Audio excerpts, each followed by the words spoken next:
Sebenarnya kan dari APBN kan waktu begitu APBN selesai di DPR, kita pelajarin, kita sisir semua program-program kementerian lembaga. Ternyata masih banyak program-program yang nggak jelas, rapat nggak jelas. Pak, tadi Saya kan cuma denger aja.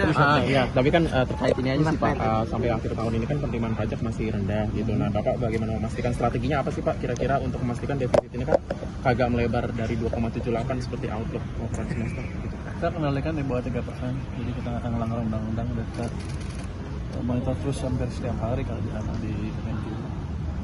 Jadi strateginya ya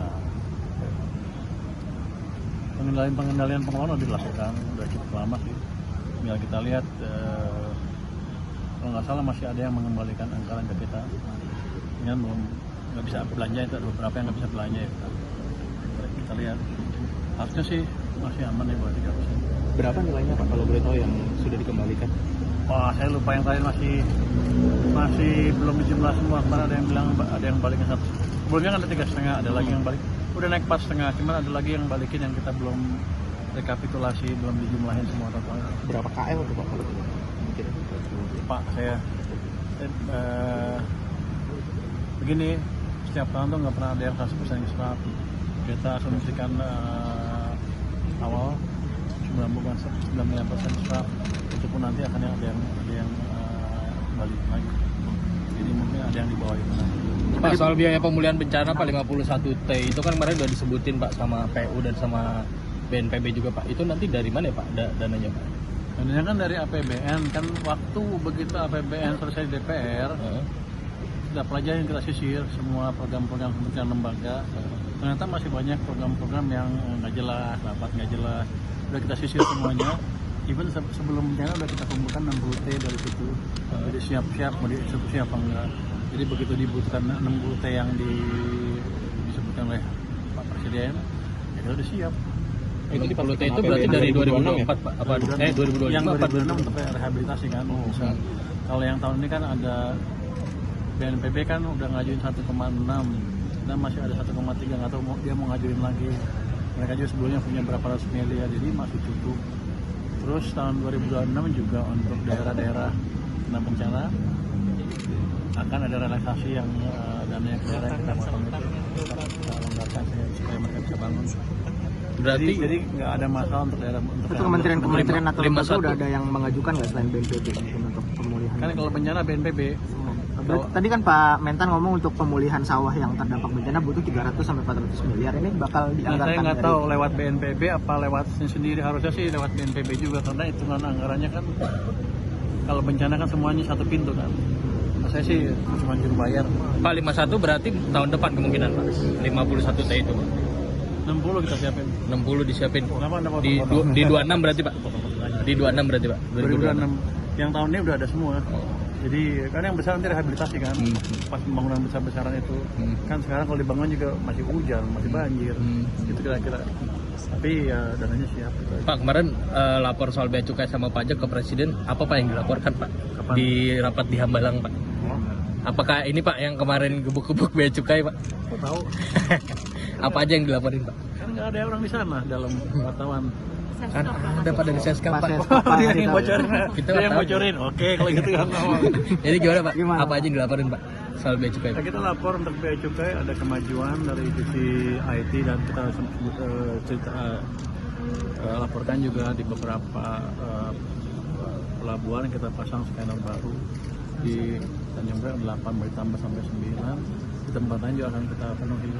Jadi nanti kita ceritakan juga kita ada pakai sistem AI di mana dalam pemeriksaan harga nggak langsung kayak manual pusat itu, langsung AI-nya yang deteksi harganya berapa kira-kira, otomatis cek dengan harga di marketplace real time. Nanti itu di daerah-daerah itu akan kita tarik ke pusat untuk yang pembanding harganya. Jadi daerah nggak bisa nentuin lagi berapa harganya seharusnya. Jadi mereka nggak bisa main, akan mengurangi permainan di situ dan setiap daerah nanti yang besar-besar ya, yang skala ekonomi cukup, kan kita akan pasang semua sensor itu sehingga dan itu akan bisa ditarik ke pusat, bisa kelihatan semua. Jadi kita udah semakin canggih. Saya harapkan sih Maret semua AI-nya di jalan semua udah sempurna, udah bagus lah. Nanti saya ajak ke pelabuhan nanti ke pusat monitoring di bea cukai nanti. Kalau untuk ancaman bea cukainya itu Pak yang dibukukan itu kira-kira sampai kapan Pak? Sampai tahun depan Pak? Ancaman ke bea cukai yang dibukukan itu Setahun dari kemarin. setahun dari kemarin. Setahun bukan setahun dari lalu, sebulan yang lalu lah. Kalau sekarang jadi November lah. Kalau mereka nggak berubah, tapi saya harapkan mereka berubah. Dan saya agak kaget juga ada beberapa orang IT-nya cukup pintar. Jadi mereka buat yang AI kemarin di pelabuhan itu 2 minggu waktunya. Cukup cerdas. Dan mereka menang kalau nggak salah juara satu kali di perlombaan pembuatan software yang diadakan oleh KPK. Jadi orang kita pintar tinggal digebuk-gebuk aja, diawasin yang betul, harusnya ini sehingga diperbaikin sehingga kita lebih efisien. Kalau dulu saya ke bea cukai di sana kan di mana tuh? Sekarang dia monitor pembandingan dokumen sama standar yang harusnya itu sehari itu cuma bisa 15. Kalau pakai AI langsung masuk langsung keluar. Jadi akan cepat sekali. Jadi harusnya ke depan sih efisiensi akan lebih bagus. Pak Hakim bilang kalau pajak dan bea cukai yang bobrok itu bikin penerimaan negara nggak optimal tanggapan. Ya betul. Kita nggak tahu, yang jelas pasti ada yang bocor kan di sana sini. Yang Pak Hasim usulkan untuk bea cukai itu otomatisasi misalnya untuk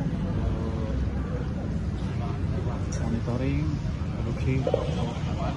Saya udah lihat teknologinya cukup bagus.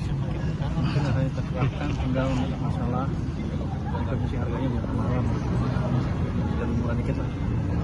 Jadi nanti rokok langsung dimonitor sama alat itu langsung masuk ke sistem keuangan di bea cukai. Nanti juga kalau jadi ya di cukainya itu ada kode khusus, dipakai handphone atau pakai alat khusus bisa ketahuan harusnya dipakai rokok mana dari mana ketahuan dan pembayarannya akan lebih gampang. Dan saya harapkan dengan berjalannya nanti pendapatan bea cukai akan naik dan pada saat yang bersamaan kita lihat juga di lapangan lebih gampang. Itu sedang dalam tahap negosiasi. Satu lagi juga otomatis pajak juga sedang di digitalisasi pajak yang perdagangan yang luar negeri itu sedang kita pelajari. Cuman kelihatannya sih yang itu agak berat karena sistemnya belum siap yang ditawarkan oleh vendornya. Pajak biasanya bakal shortfall.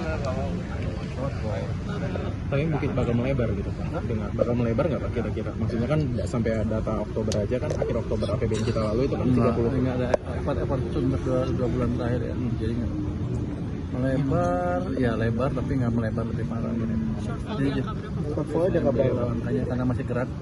Yang jelas tahun depan akan berubah. Saya akan lihat betul pajak seperti apa. Saya akan hands on. Defisit berubah nggak Pak? Ya, defisit dan defisit berubah. Mungkin akan lebih besar sedikit, tapi saya yakin di bawah 3%. Jadi undang-undang masih aman. Berapa Pak? Melempar 27 Masih dihitung. Kan angkanya bergerak terus nih. Kita masih tunggu yang masuk ke sini berapa. Terus PDB-nya juga berapa? Kan geser kan. Memang ada potensi penerimaan yang begitu besar ya Pak, di beberapa waktu ini belakangan ini gitu Pak, kemungkinan untuk menutup dari defisitnya gitu. Nah, ada beberapa tapi saya 2 triliun 3 triliun besar nggak? Katanya pajak Sagung mau ngasih 2-3 triliun tuh. Itu dari pajak Pak. Jadi dari barang yang dirampas itu loh.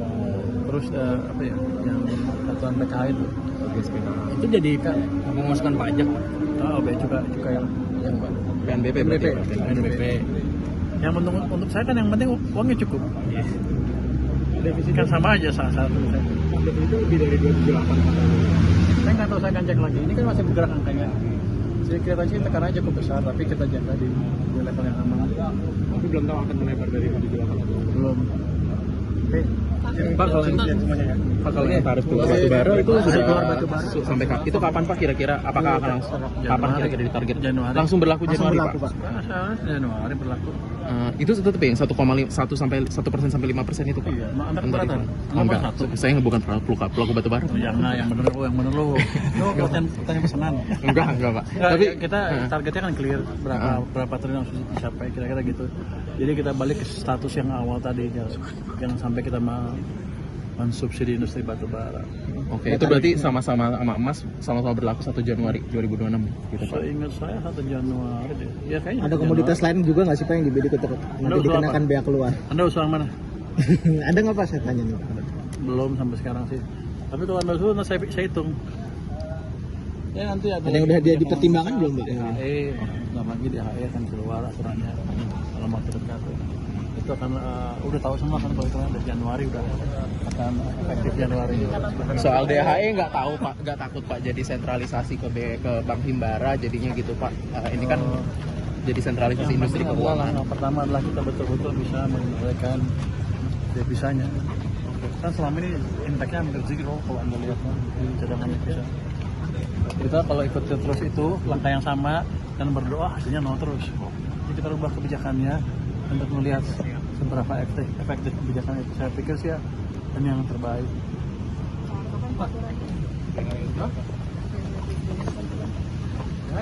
Ya kapan terbitnya Pak? PP-nya berarti Pak ya? Oh, saya baru kirim Manchester, baru kasih. Bentar lagi keluar efektif Januari. Download Tribun X sekarang, menghadirkan lokal menjadi Indonesia.